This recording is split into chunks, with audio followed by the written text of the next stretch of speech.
Hi there, welcome to tutorial 24. Today we're going to be looking at sounds from the Psychedelic Furs, The Ghost in You, one of the sounds from Yes's Topographic Oceans, and Duran Duran's Save a Prayer.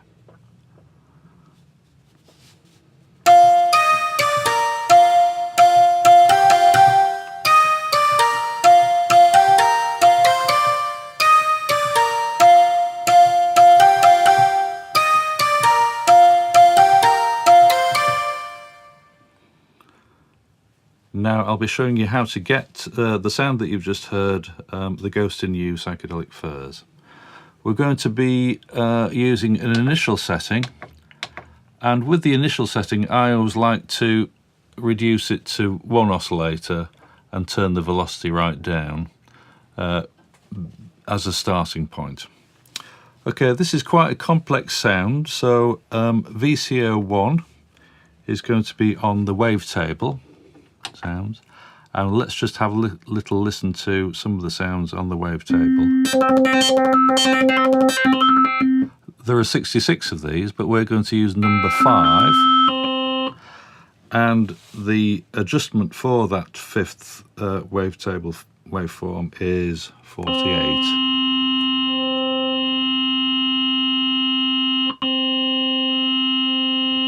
That's it. So that contains a particular set of harmonics that are useful for this sound. On VCO2, we've got a pulse waveform, and the pulse width is 64. That's good. And the volume level of that in the mixer is 105. So we're going to drop that down a bit. On oscillator 3, we've got a 16-foot pulse waveform, and the pulse width here is 31. So I'll pop that in on the mixer, and 31. So we've now kind of got the composite sound, but we need to add in there some white noise. So I'll switch the noise in and select the white noise there, and the level of that is 45. Now that's our basic sound. We're now going to filter the sound in the filter section using a low pass filter with a 12 dB slope. And let's have a look. We need a value of 61 there.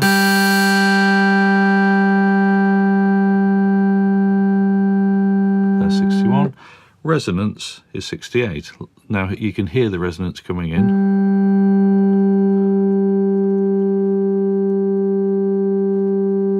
68. Key track 102. That means the filter will open up as it gets to the top of the keys.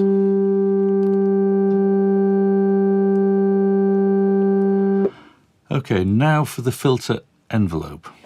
And we're going to adjust the filter envelope amount to 34.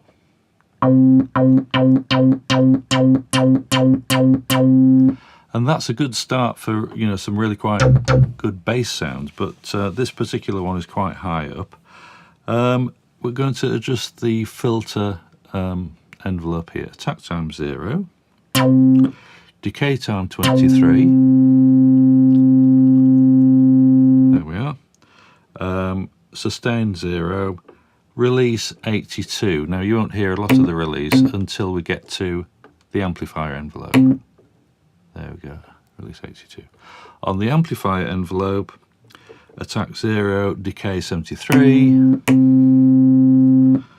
sustain 0, release 66.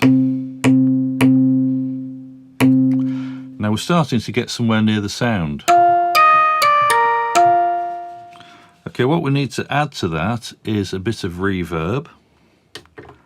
Reverb time 73. And level 34.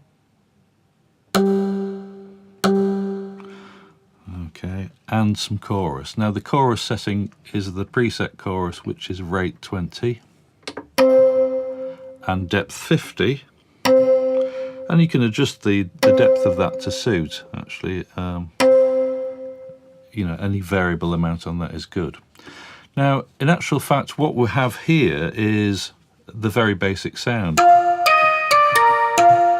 But there's a device within the filter called drive, and this can provide us with clipping or distortion. But if we add a small amount of that, it adds some brightness to the sound. You can hear the brightness coming in, and then it starts to distort a bit. We'll back off that distortion until it gets to about there, 33. And now we've got the brightness and the sound as well. So here's the sound.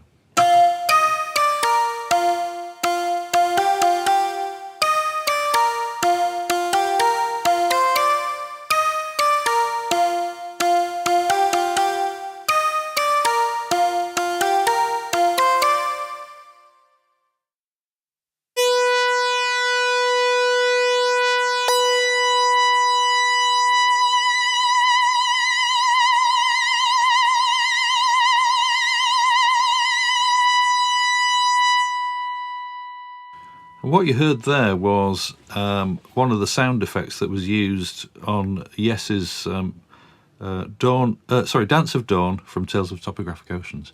And that sound that Rick Wakeman used was obviously going to be on a mini Moog, and it comes in just as a sound effect about a minute into the track. So we'll find out how that sound is made up, and we're going to go to an initial setting again. Okay, on this setting we've got velocity 0 and 1 oscillator in. The oscillator that we need, the waveform on oscillator 1 is a sawtooth waveform, and that's going to be 8 foot. We also need, on oscillator 2, 8 foot sawtooth waveform. And we need a slight bit of detune on there. Now the detune is ever so slight on this. And you can just about hear that phasing. If I did it some more, it's absolutely out of tune. Can you hear that beating there?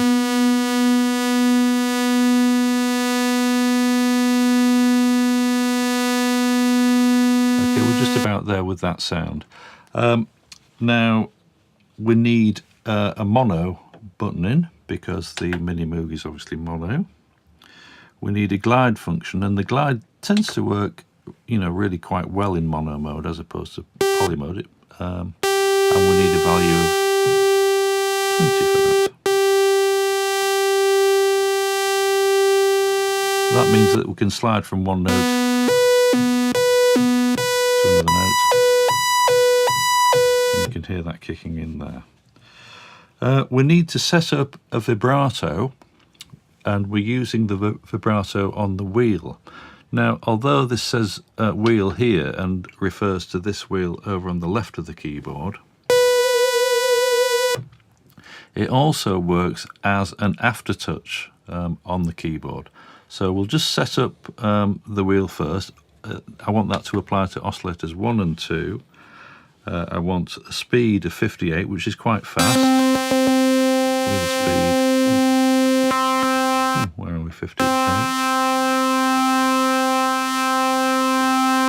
That's it. I might have knocked something else there. In fact, I did. Yeah, there we are. A wheel speed of 58 and a depth of 23. Now this means that I can press a key on the keyboard and get the modulation coming in. So we're nearly there with the sound. We need a little bit of tweaking on the filter. So we're going to set the filter on a 24 dB slope, and that's going to be 108. Okay, and we need to set up the filter envelope, attack time 0, decay time 50, sustain 0, release 0, because it doesn't really matter too much about the release on this particular one, and the amount 34.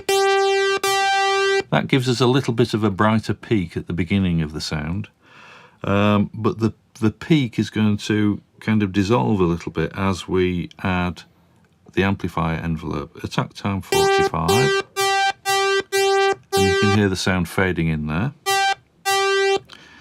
Sustain 127, release 54. And just the release on its own adds a little bit of ambience to the sound. Oops. But we can also add a bit of reverb in that mix as well. So the reverb time is 89. And the level is 58. So again, these are just very rough settings, and you can adjust those to suit. But here's now that sound effect coming in, and I'm going to use the aftertouch to bring in vibrato.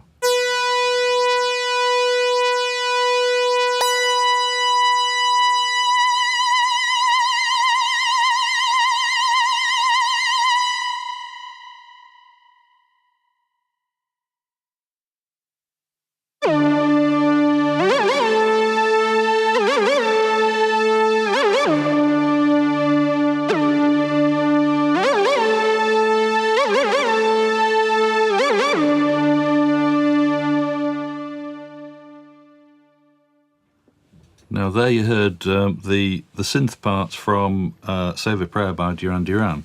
And I think there was a Jupiter 8 used in this, and in order to get that slidey effect, it had a pitch bend wheel that goes this way, as opposed to a pitch bend wheel that goes that way, and it was set to a fifth. So you got the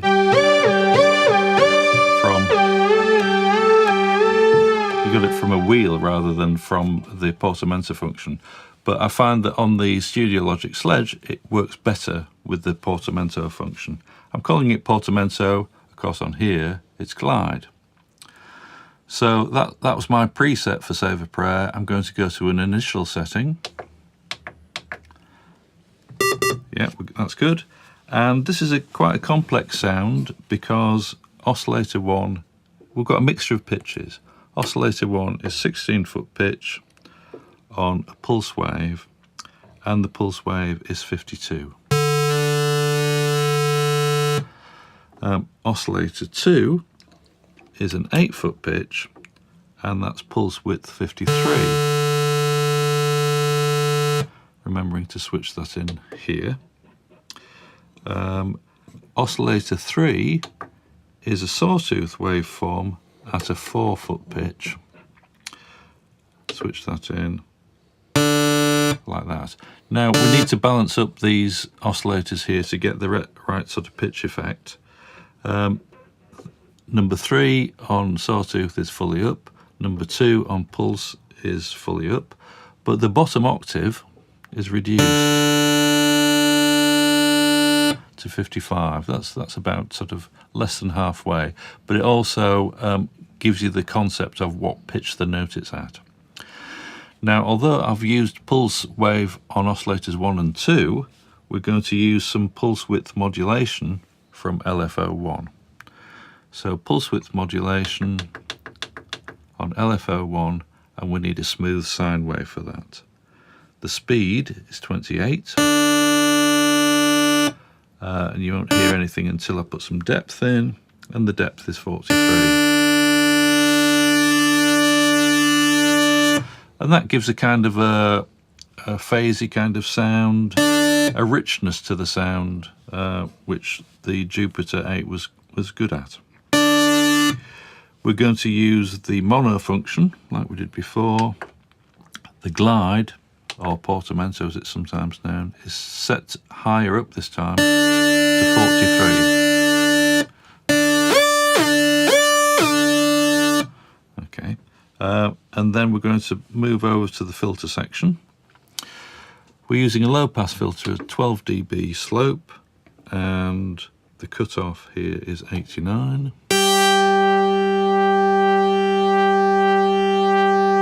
There we are. Key track 100, so it gets brighter at the top. What else do we need? Amplifier envelope We're not using the filter envelope this time. Amplify envelope, attack 47. So we've got a bit of a fade into the sound, and release 76. We also need a bit of reverb in there to add breadth to the sound, and the time is 76. And the level 83, so quite a bit there. And to get that even more richness out of the sound, we're going to use chorus. We could, of course, have detuned one of the oscillators, but actually the chorus function is much better on this particular sound. Okay, so that's our sound, and here's what it sounds like in context.